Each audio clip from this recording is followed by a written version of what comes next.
is Tracy Malone from NarcissistAbuseSupport.com. Today, I have a very special guest, Margalis Fjelstad. Can't say her name, although I read her stuff and love her to death. She wrote an article recently that I asked her to be on and talk with us today because we know that narcissists claim, though we have so much in common card, and they're always good at telling you how much alike you are, but the reality is that it's not just the things that are that were similar things, but it's our goals and our behaviors that are different.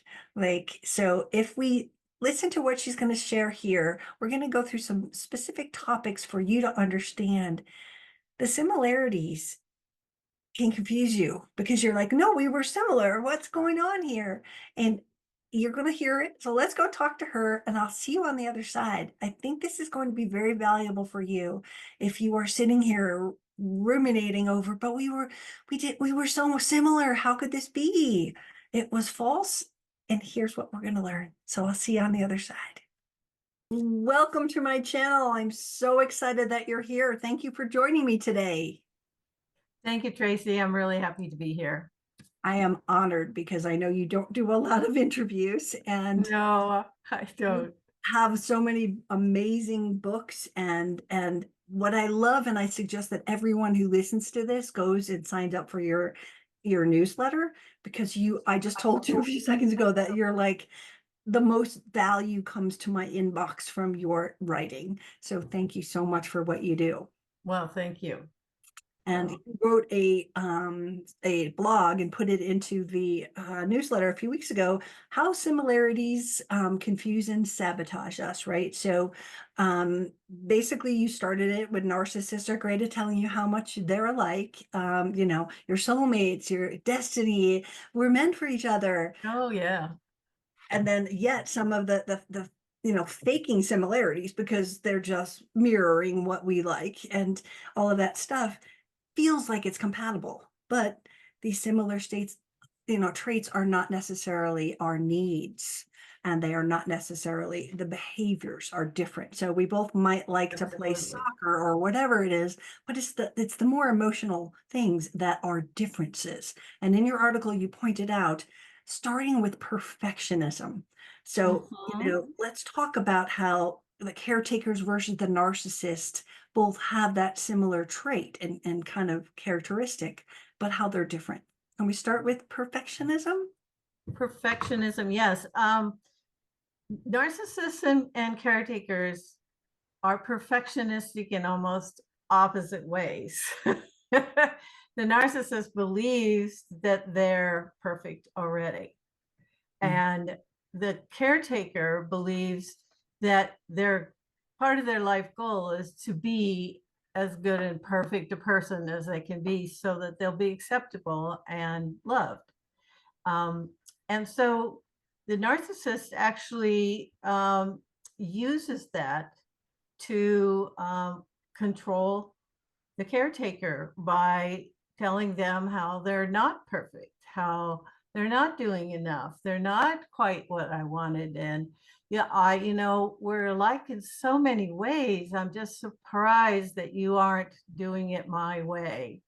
And caretakers, because they want to do well and they want to be loved and accepted, they try so hard to meet those needs. The trouble is, as you know, narcissists' needs never get filled up. They always need something more attention, more love, and more agreement, and more cooperation, and more attention. And so caretakers work very hard and eventually often burn out because they really can't ever meet that level of need. The bar is too high, right? I think that also the caretakers that you're referring to here, which are the victims, also try for that perfectionism, not only to be loved, but to, again, if we're not perfect, we can catch slack from the narcissist, right? That's right. To avoid conflict, to avoid being put down or attacked or rejected. Absolutely. And it becomes a way of life that, again, Yeah. it's insatiable. You can never fill the bucket. Yeah. And a lot of caretakers come from families where there were very high expectations for them, from their parents or other people around them. And so they sort of naturally fall into that a lot. But the narcissist also encourages them to try and be perfect by pointing out how they aren't perfect. Yeah. And that becomes very discouraging. Mhm. Well, it's a cycle. It's a cycle that, again, you can never, if you make that bar, you're going to not make the next bar. It's always going to be something out of reach. And that's how the narcissist actually sort of gets you to perform more, do more, help more, be Absolutely. more, because you're not meeting that bar. But then you do, and you're like, wee, and then boop, the bar somewhere else. Mm-hmm. Mm-hmm. And it feels like you're never good enough. Oh, yeah. You know? Absolutely. The other thing that you talked about, which I ironically taught a class on boundaries the other day, and the first thing I said to my students was, narcissists don't listen to boundaries, right? They don't like people who have strong boundaries. Generally, the victims that they're looking for are people that do not set boundaries. So what's the difference in the caretaker and the narcissist on the boundaries? Well, you're right about narcissists. They don't have boundaries, and they really hate being stopped or limited in any kind of way. Um, most caretakers in their normal life have boundaries, and they kind of expect that people will just respect the boundaries in normal interactions. And with friends and work people, they usually do pretty well because Listen. those people recognize boundaries and they respect them. But narcissists don't respect them. I'm not sure narcissists even see boundaries, or they think that they're evil or horrible things that are out to control them and coerce them into being something different than they are. Um, and narcissists are just relentless in crossing boundaries to get what they want. And eventually, caretakers get exhausted and give up.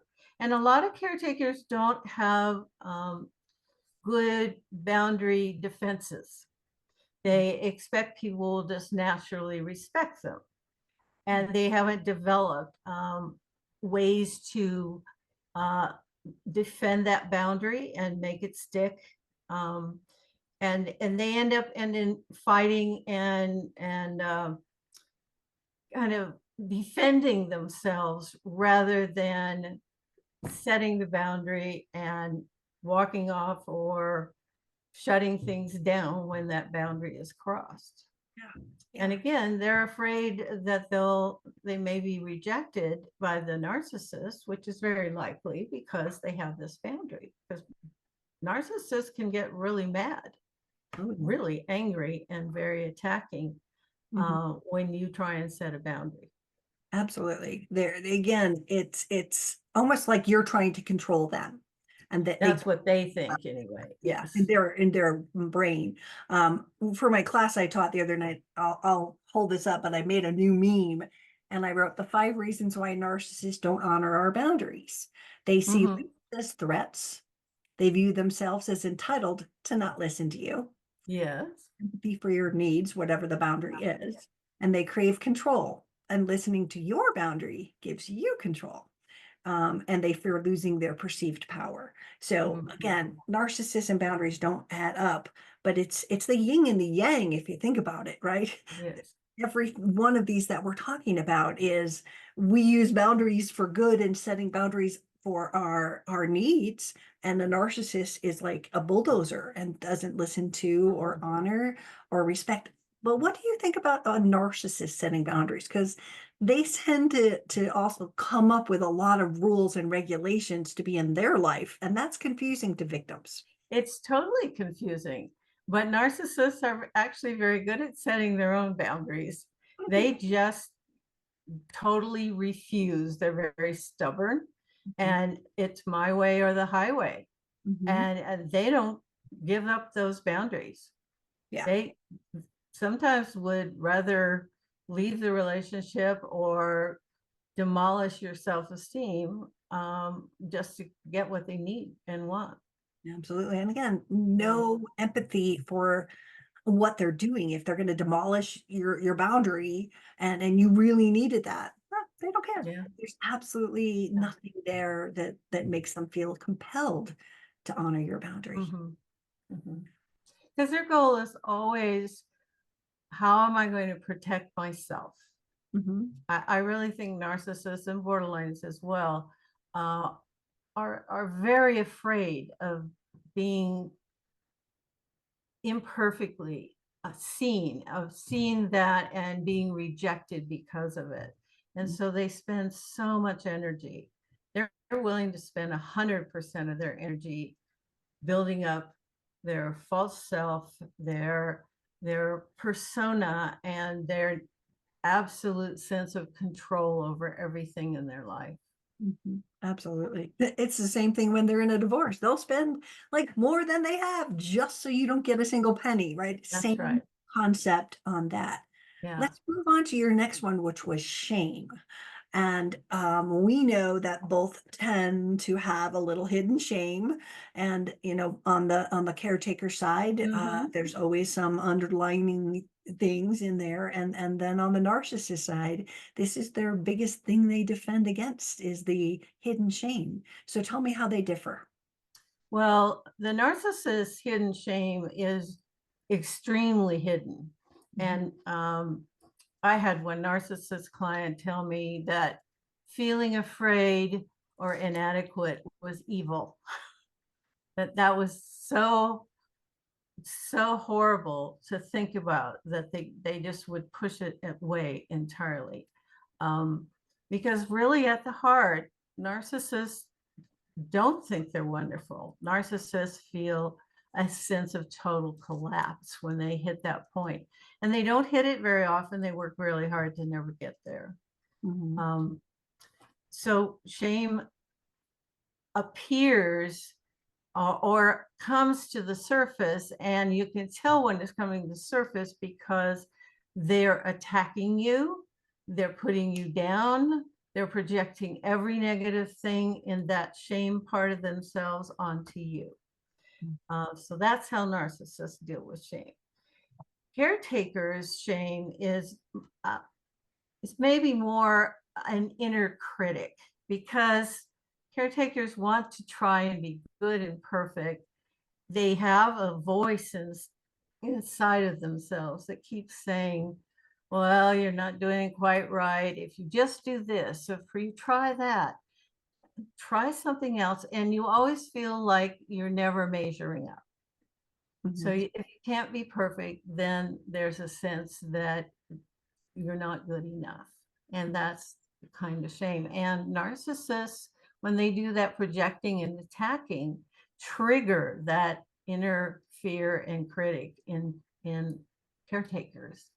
And then caretakers often collapse. They'll give in, they'll give up, Mhm. but they just feel defenseless, really. Mhm. Yeah. Yeah, it's Yeah. it's huge. And again, I think every survivor that I've ever worked with, if they didn't have a nice bowl of shame before all of this, they certainly are eating a bowl of cereal shame for breakfast Yeah. because there's so much. It's shame, but there's just like, how could this have happened to me, and how could I have not seen this? And they're really having this dose on top of what they might have had festering from their childhood or other parts of their life. Yeah. And the narcissist uses that as a weapon, knowing you've got this shame or you're carrying some childhood trauma with you and you feel unlovable. They're going to poke that shame button to make you feel these things even more. So it's amplified, which can Mhm. control you to stay there because if I'm not good enough for this person, how will I ever be good on the outside, right? And so they've projected all of this into their little minds and it's a control mechanism, I think, with Mhm. the Yes. It uses it. And when you feel bad about yourself, they somehow get energy from that. It supports their sense that they're superior, that they're stronger, that they're safe, that you can't harm them. Right. Yeah. Yeah. Of course. And it's very devastating when you get into real conflict stage of relationships with a narcissist, because it becomes a huge emotional shame process for the caretaker, because Absolutely. the narcissist never gives up and never lets you regain that sense of self-respect. Yeah, absolutely. That's why we got to get people away and get them safe. In your article, the next thing you talked about was abandonment and the fears of being alone. And both parties, the caretaker and the narcissist, fear abandonment and being alone. How do the two of them process it differently, though?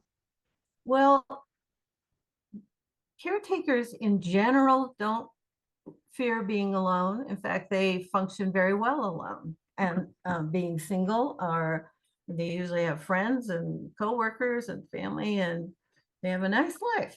But when they get involved with the narcissist starts from the very beginning saying, we're alike.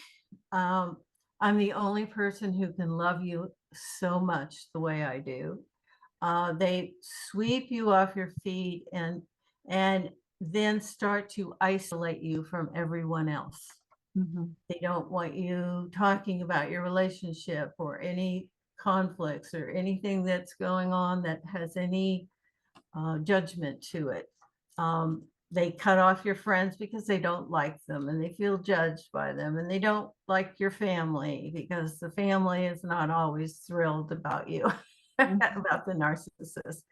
And slowly, as the relationship continues, the support system for the caretaker essentially disintegrates. And so when then the narcissist becomes really, really hostile and controlling, the caretaker feels like they have no other options. There's nobody there for them. And it feels like they've invested all of this energy into this one person and lost the support of others and their connections. And the sense of abandonment grows very big at that point. You feel like there's no other option. And narcissists are really good about saying, you'll never find anybody as good as me because you're not good enough. And by the time you've been in that relationship a number of years, you really do start to believe it, because there's no one else around telling you otherwise. So it is very, very scary for caretakers to imagine leaving a relationship, because everything has been wrapped up in that narcissistic person. Your finances, your environment, your children. And we do know when you try and divorce a narcissist, they want all the money and they want the kids and they want the house and the car and everything. And it's a fight to the death almost.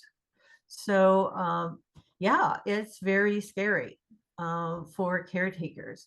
And the scary part for narcissists is just feeling like,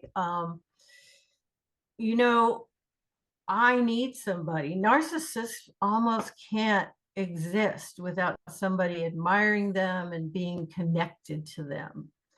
And they do everything to try and convince their partner that we're one person. And of course, that one person is the narcissist, not the partner. And so narcissists also believe, what will I do alone? And generally, the way narcissists end up leaving, at least in my experience, is that they find somebody else before they leave. Absolutely. Because they cannot tolerate that space. And a lot of times they'll drag on a divorce or a separation fighting over every little tidbit. But part of the dragging on is that they don't have anywhere else to go yet. Mm-hmm. As soon as they do, then they're out the window. But Yeah. and narcissists honestly can't exist alone.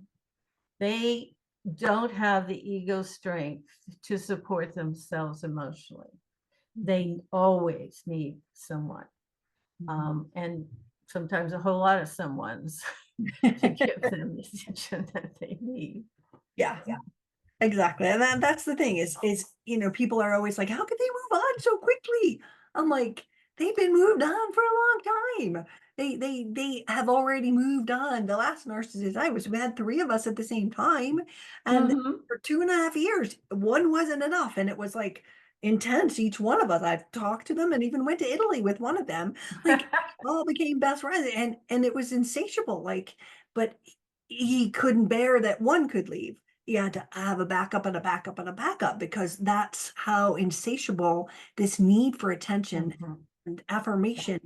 And so people are like, well, how could he move on so quickly? Or how could they move on?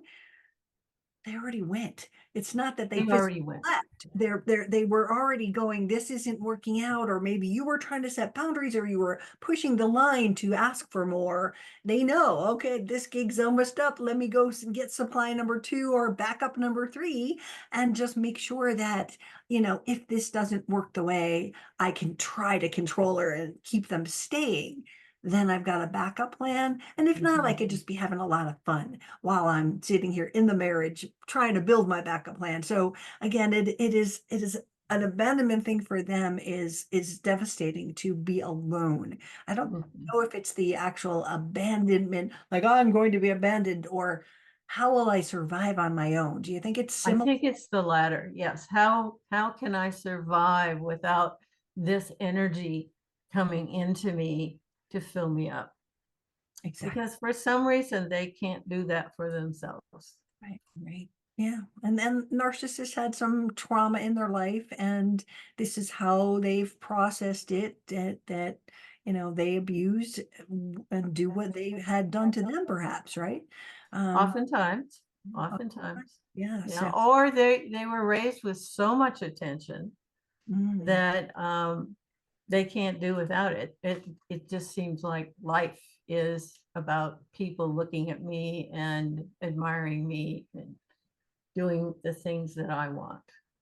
exactly. All right. So is there anything that we missed that you want to talk about the differences? Well, one of the things that we missed was the fact that a narcissist and borderlines both appear to have high self-esteem, Mhm. but underneath is a very low self-esteem. Mhm. And for narcissists, that low self-esteem it looks a lot more like a borderline meltdown. It's the part of them that they think they have to cover up and put this false persona to cover. Um, and it's lurking in there all the time. And that's part of why they need support and attention and validation all the time. But caretakers often have I would call it a more fragile inner self-esteem that can be attacked pretty easily, much more easily perhaps than some other people. And often because of trauma or an early abandonment, um, their inner critic is the part that zaps in as soon as they feel like things are not going right. Mhm. And instead of an inner strong self that says, you're going to be okay. We can handle this. Okay. This guy is not that important. And, you got a life here. And that's what typically caretakers come to therapy for, is to build up that inner self-esteem and to quiet down and neutralize that inner critic that's always telling them they could do better, or they should do it a different way, or just not making it, or why did you say that, or why did you feel that. Mhm. So that is the part that caretakers can benefit so much from in therapy and coaching and getting support from other caretakers in a group, Mhm. is that, hey, you're a pretty darn good person. Look at yourself and give yourself credit. But Mhm. the narcissists are very aware of that trigger inside of caretakers.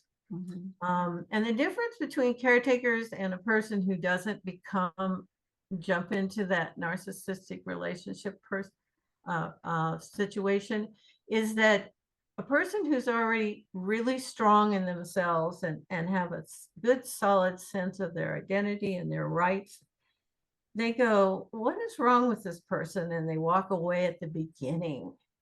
They're not willing to stay for very long. Mhm. But even they, if they stay very long, it's going to tear down that self-esteem inside. Mhm. So it's they're just people that you should avoid everywhere. Well, they've Quite already honestly. matched. And that includes narcissists at work.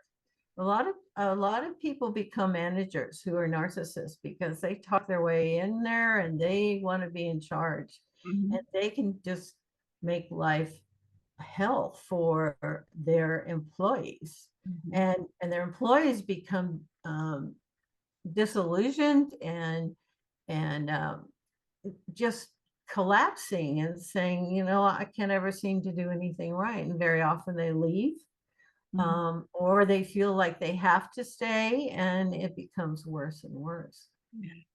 Self-esteem is a huge weapon, I think, for the narcissist.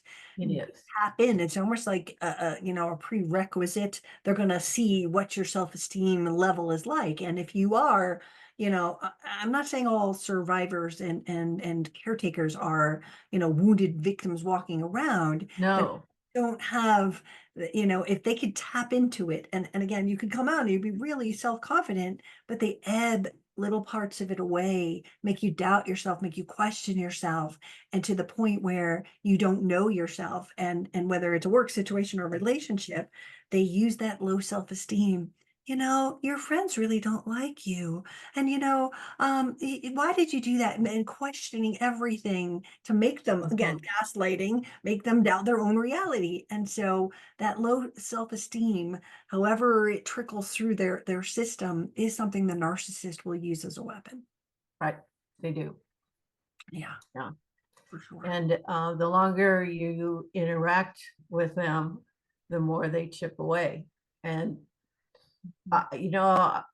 I've talked to women who are CEOs and in charge of their own businesses or directors of hospitals and all kinds of very powerful situations that had been in relationship with a narcissist for 10 years, 15 years, and at home they're just collapsed. And at work they're their normal person because people interact with them in a normal way. Yeah. So it it it's a very tricky downward slope Uh, that you can slide. as we sadly know. Yeah. So this has been an amazing conversation. I am so grateful that you are here. I would love for you to tell us how people can reach you, find out, sign up for that blog. And I'm going to hold up the only book I have in front of me. There's some more in my other room, but I loved this one. And can you show us some of your other books and tell us where we can This meet? is Stop Caretaking the Borderline or Narcissist, How to End the Drama and Get On with Your Life. And it has a nice overview of borderline and narcissism behaviors. And then it focuses pretty much entirely on what caretakers can do to take care of themselves and understand what's going on. Nice.